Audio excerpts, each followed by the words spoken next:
Hi guys, welcome to IT Confections Part 5.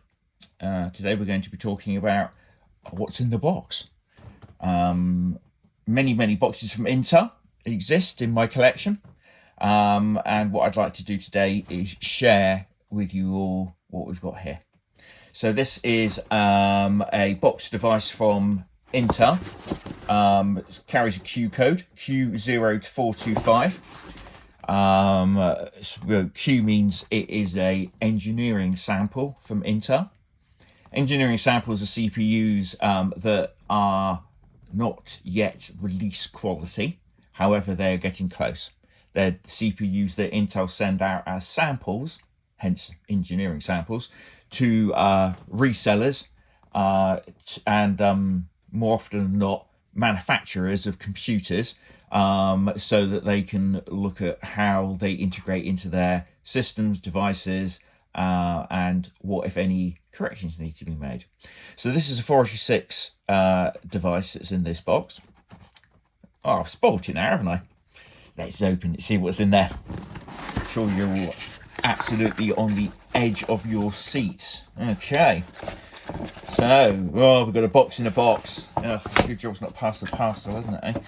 Right. A box that's in the box. ODP socket 273. So that tells us that it's a 486. Okay, wonderful. Moving forwards again. So we have plastic here. So one piece of plastic on top of another. And this is the system that Intel used to send out surface mount kits. So therefore I go, it's a fairly good bet, yeah, that this is a surface mount CPU. So what do we have here? This is 486DX2. Let's see if we can zoom in just a wee bit. See what we've got there. Oh, there. So that is a 486 DX2 40. Sorry about the camera shake. So that is a Q0425, as we already said. And just in case we're not sure, it has the wacky word sample etched in there as well. Okay. Let's zoom back out. So what can one say about this? This is a surface mount sample CPU. Let's see if we can get it out of here without mangling the pins, which would be interesting. What have we got in the back there? ES once again, in case we weren't sure. And we can see that we've got a load of pins here. Whoops, a load of pins here on each side. I'm going to put that back in there because I'm going to mangle it otherwise. Designed to allow a piece of interesting technology to solder this kit down to a motherboard or whatever else. So far so boring. So what is this? This is a CPU that probably would have been released not really for PCs. This is more likely to be for set-top boxes or single board computers, engineering kit, manufacturing kit.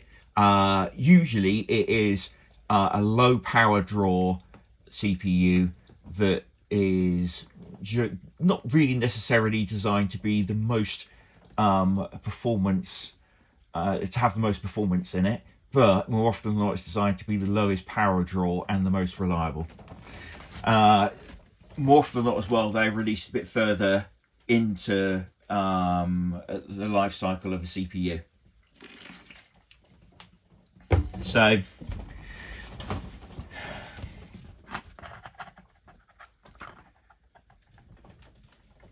they're released into the life cycle of the CPU. We can cut that bit out. Ha. The closest that I can find as a comparator is this Gizit here. So this is a 486DX2, 66 in this case. And this is a retail version, an SX731. And it's got Intel's interesting blue heatsink attached to it.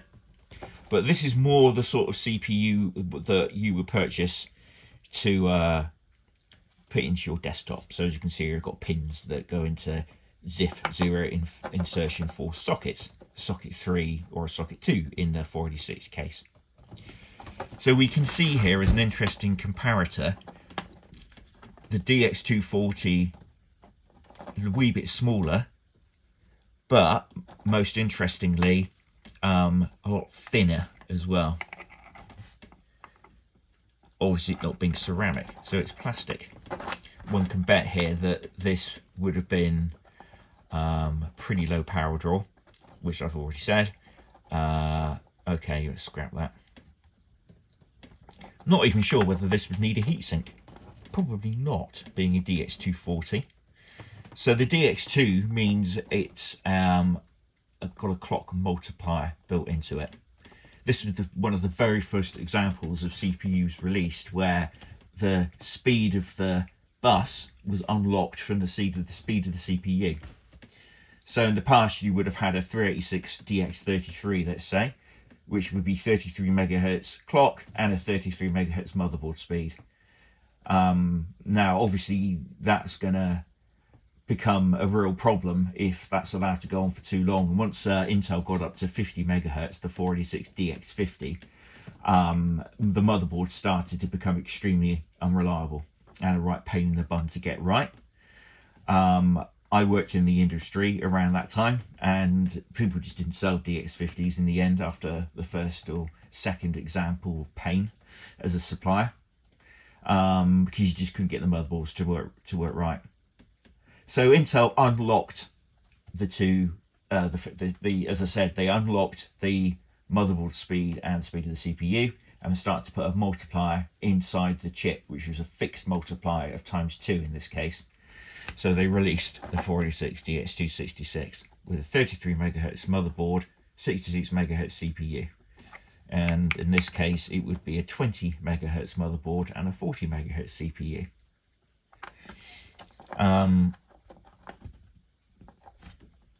So,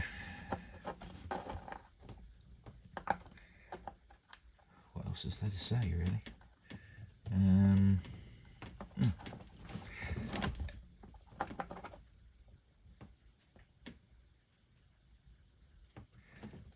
So, this being ES, an engineering sample, makes it quite rare. 46 engineering sample makes it pretty rare. And I have taken the liberty in a spare moment here of looking up the Q code here, the CPU code, and I can't find it anywhere. Can't find any reference to it, which is interesting. Normally, somebody out there, one of the CPU collectors out there, has found and catalogued such a beastie. But not this one. Not this one. So if one of the guys out there could do me the courtesy of taking a look at this yourself, this Q code, seeing what you can find, and maybe making a contribution. I'm only just starting out here, so any help that you can give to encourage this, encourage me, to encourage interaction, any of that stuff, I'd be very, very, very appreciative of it. And I'd love to come back and start doing some more of this stuff to present more of the various bits and pieces I've got in my collection, some of which is quite rare and interesting. So yeah, can we have a look into that and see what we can dig out?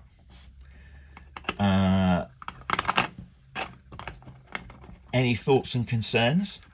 Please contribute below, and as always, please do try and keep me in your thoughts, and in YouTube, just try and save me, save my oh, shut up, Ian, you're talking shit.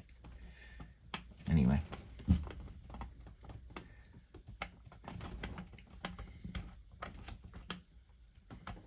thanks very much, everybody, for your time and attention. I look forward to any feedback you guys can give. Thanks.